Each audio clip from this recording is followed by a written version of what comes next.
Vai. Começa nele. Agora que eu entendi o desenho. Agora. Certo. Olha, Gabriel. Uma fase avançada. Uma fase avançada. Cadê o teu? Ah, fica me parando. Alô, teu vídeo. Ah, Pedro, vai ver não? Eu tô, não, sai daqui. Olha, sai de cima. Ela tá gravando, cara. Faz isso não. Eu só quero ver tua sobrancelha. Junta a sobrancelha antes, por favor. Tá juntando a sobrancelha. Caraca, A sobrancelha vai ser maior que teu olho. Ô, Lucas, não tá junta não, mas tá feio.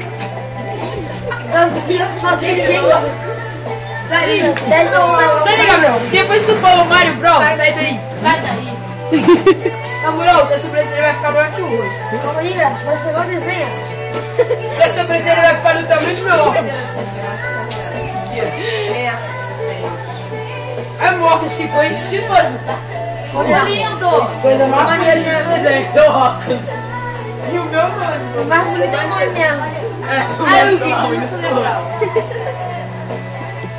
Ah, o teu olho também. O teu olho fica... Deixa eu mostrar pra Adriana. Com você. Não. Mostra não. Fala, Lucas, você quer o aparelho, né? Que aparelho, mas o Gabriel não tem infarto. Ele tá muito feio. Parece um vampiro. É muito engraçado com o aparelho. Não, meu gato, tu vai ficar muito maneiro.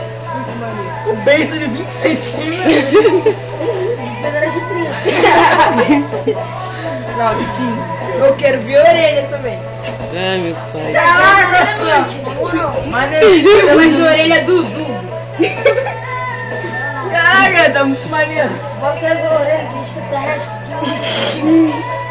Não, é extraterrestre. Ai, não vai ter nada. Olha a orelha. Olha a orelha. Olha a orelha, cara. Olha a orelha dele. Caraca, vai ficar estiloso. Sai de cima do artista. É de cima, mas é de cima de mim.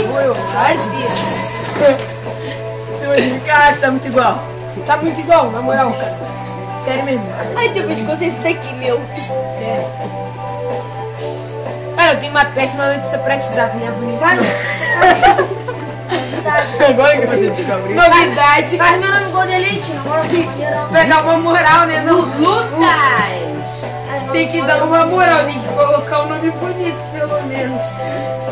Só assim vai ficar bonito. Eu quero ver Gabriel, cara. Gabriel vai ficar muito engraçado. Deixa aí, só pra vocês ficarem me zoando. Não, meu Deus. É dele! Ele é malandro. Nasceu ontem que na... Mas eu amo. Ontem não, nasci em 2002. Nossa, tá Qual o nome? muito velho tu, hein? Lucas. Lucas, com si mesmo com K. Normal. Na moral, tu ficou estiloso. Sai daí. Gabriel que enrolar os enroladores. Gabriel, não nasci ontem não, nasci em 2002. Tá velho. Realmente. Eu nasci em 2003. Tá lá, mais velho. Saúl é o mais velho de todos. Aê, ficou maneiro. Ficou maneiro pra dar uma moral.